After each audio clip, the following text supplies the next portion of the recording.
reason I don't see clients in person anymore. Now, some of you guys are going to be offended by this, I guarantee. But I think let me just go into this. I had an email from a guy, seemed like a nice guy, but he says he doesn't want to trust his retirement savings to someone over the computer. That he's more of a hands-on guy, a personal face-to-face handshake. And man, I get that 100%. But two things jump out at me there. One is I'm not responsible for your retirement savings. I don't manage money. All right, I don't take any responsibility for that. I'm a very simple guy when it comes to investing. Buy the index and stay the course. Literally, that's it. Now, when I say buy the index, does that mean you don't have Wellington Fund or something like that? No, but at the end of the day, I don't manage money. I don't place trades. I give you some broad guidance on investment topics, but the broad guidance is quite broad and quite simplistic. Be diversified in the market relative to your risk. Do some Ginnie Mae and hang the course. That's it. So what happens, I've been doing this for a long time, my friends, a long time. I'm also a personable guy. I like people. I like talking to people. What I found is when I was meeting people in person is that my appointments will go way long. It's just not efficient, that's for sure. And my phone appointments go longer than I imagine a lot of other people do on the phone. Just I'm interested in people. But when you're in person, it goes a lot longer. There's no other way around that. And I just don't have the time for drawn out appointments, regardless of how much satisfaction it is for me or for my client. I just don't have the time for that. And secondly, I don't like the idea of having to commute to an office, to a Starbucks. That has no appeal to me at all. None. That's a complete waste of time, without question. Even if it's only 15 minutes away, that's a complete waste of time for you and for me. It just is. And so I said I don't want to do that anymore. And I've worked with people face to face for a long time. And I just know me, which is I'm not quick with time.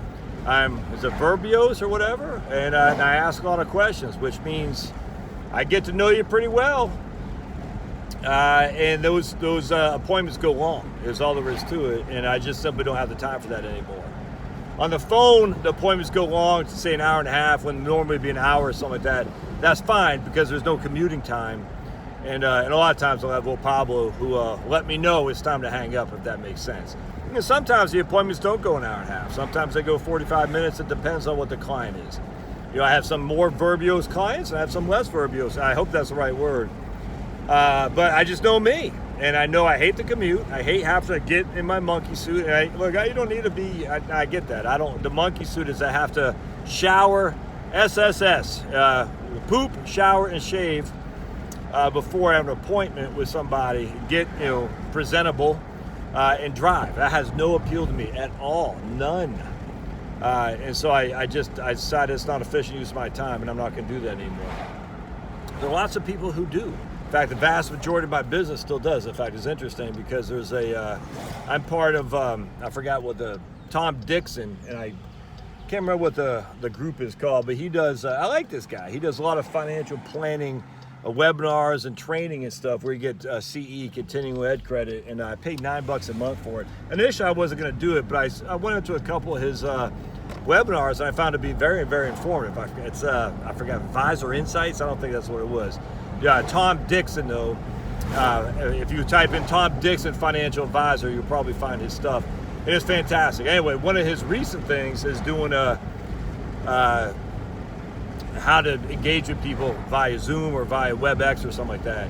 It's just funny because I was surprised that so few people in my business are doing that even today. It's nuts to me. So let me tell you, my ultimate goal, to be perfectly honest with you, is ultimately I don't want to take clients anymore. That's all there is to it. Not that I don't love them, not that they don't pay me and all that, but my goal is to have a certain group of people, probably about 200, who I've engaged in a full-fledged financial plan, and then of those 200, a certain amount will hire me on an annual basis for a once a year check-in, or maybe twice a year, or whatever the life circumstances are. But basically, I'll be on retainer for them once a year, twice a year, something like that. And right now I'm charging $500 an annual check-in fee for that. And it could be every day if they want. If they want to pay me $500 a day, I'll be happy to take that. Obviously, I'm being silly. There's no need for that. But basically, so let's just say, so my goal has always been have engaged in 200 clients in full-fledged financial planning. And then, I'd say, 15, 20 of them a year will reach out to me for the $500 annual, maybe 50, I don't know, whatever. I mean, it could be 200, I don't know, whatever. I mean, but I have plenty of time and space for that. For that is kind of like my goal. Now, I'm actually ahead of my goal for where I thought I would be by this time, 2 years ago when I started doing this. But my goal has always been, I've never kept it quiet, to have essentially engaged in 200 people, full-fledged financial planning, do the whole thing. Some will go on their way. They'll never engage me again. That's absolutely fine. That's my point is that if they want to hire me to move on and not hire me again, I'm fine with that. It's completely up to them. Now, I think the vast majority of people who I engage in will revisit me on an annual basis, if not every 2 years, something like that. Because I talk so much tax planning that there's a lot of stuff on the 1040 that needs to be revisited. In fact, two people I talked to yesterday, we got them situated, squared away, talking about Roth conversions and whatnot. But I said, man, you can't wait too long to be re-engaging here. And when I mean too long, not 5 years, because A, the Trump tax bill goes away in 2026. B, we have a new election coming down the pike. C, the markets are volatile, all kinds of stuff going on. And when we're engaging in Roth conversion discussions, when to take Social Security discussions, all that is contingent on taxes, the markets, and whatnot. Now, we're not contingent on if they should invest in this or that. I have no desire, none whatsoever, to have those engagements. That bores me to death. Should I invest in small cap growth tech stocks, or I should invest in small cap value mining stocks? No, I'm not your guy for that, not in the least.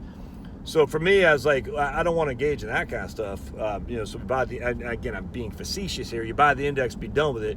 But that still offers loads of opportunity for tax planning. If the markets go down, can we sell some stuff for a loss to lock in some losses to offset gains in the future? All this stuff is contingent on revisiting once a year, a couple times a year, once every 5 years. Well, I mean, not every 5, but once every couple years for sure. And so my goal has always been get 200 people in the system, in the Right Capital software, who have paid me for financial planning. Not for those of you who are just leasing the Right Capital software. That's what I'm not who I'm talking about. I'm talking about the people who paid me for financial planning. Get them situated initially. Once they're situated and we develop a plan of action going forward, hey, have they redone their wills? Who's their successor trustee? All these various things. Then we'll want to engage on a regular basis going forward. Like I said, once or twice a year at most, that's it. And I figure, let's just say I got 200 people I've engaged in full-fledged financial planning for. I figure from those 200 people, 50 will do an annual review, if that makes sense, at $500 a pop. But off the top of my head, I can't remember how much that is. But I will have other income from courses, other income from my books, other income from the YouTube channel and things of that nature. And I'll still do probably, I don't know what I'm going to do at that point. Will I do one-time consulting? I probably won't. I'll probably, we'll see. We'll just see how this shakes out. I mean, I have how much income I need in my head. Let's just put it that way. And I figure by the time I have those 200 people kind of gone through the service and are re-engaging me, that will be enough. 50 people at $500 a pop, as we say, I was at $25,000 a year, plus my other sources of income. Will be enough where I need to be, if that makes sense. And I reserve the right to raise my fees. I reserve the right to lower my fees. I reserve the right to take on more clients if I need. I mean, the whole thing is completely up to me. But it's not even up to me. It's up to you who want to engage me. And I'm not, near the 200 people yet. I mean, it's like I said, I'm quicker than I would have thought. I mean, it's been essentially a 10-year plan, if that makes sense. But I'm probably right now on a 6-year plan. So I'm a lot closer than I would have thought by this time, which is cool. But at some point, I won't even take on newcomers just because I will be inundated. And when I say inundated, I'll have enough clients and income from the clients I've already dealt with that I won't need to take on new people to pay the bills, if that makes sense. That may or may not be reasonable to you, but for me, meeting in person is a way to is a kind of choose my clientele, if that makes sense. And I know I'm probably leaving a lot of money on the table. I get that, but that's, for me, that's not the long-term approach I'm looking to build. The long-term approach I'm looking to build is efficiency. Get to know you on the phone, on the Zoom communications, the Zoom thing, and I don't use WebEx, but it could be Google, I think, is offering a new Google Hangout thing, which is pretty cool. But get to know you there. We send emails back and forth. That kind of stuff on the telephone is important to me and is efficient, and I can serve a lot more people doing that to get to my 200 goal number than I could by meeting people face to face, where I gotta get ready, drive, and then spend an inordinate amount of time, because I'm a yapper, man. And I ask, when I say I'm a yapper, I don't just say, let me tell you about me. I ask a lot of questions. I'll never forget when I was at USA, my man Josh, who sat across from me. He was I was still kind of I wasn't the senior yet. He was a senior wealth manager. And he said, hey, can I just give you, and he's a good guy. He and his wife, they live in Colorado Springs now, or Colorado, something like that. He said, can I give you a suggestion? Because I was getting dinged on my call quality because I was taking too long with clients. And I said, yeah, what's up? Because you got to stick with an agenda. That way you can stick to the hour mark. And I said, man, I'm never going to fit in well here, because I'm not a stick to an agenda kind of guy when it comes to working with my clients. I enjoy them and they enjoy me. So a lot of times my meetings go over an hour, and I always would get dinged. The meeting went too long. Even though I was bringing in money to USA, I always kind of chuckled at that. But he was trying to help me out in terms of the efficiency of the scorecard at USA. But again, that's just me being, I guess, verbose, I hope is the word I'm looking for. And I'm able to ask a lot of questions and get a lot of good information out of people when it comes to their overall situation. And because of that, my meetings, even on the phone, take longer the most than in person. Oh my goodness, it goes long. So anyway, hope this makes sense. I'd love to hear your comments. We'll see ya.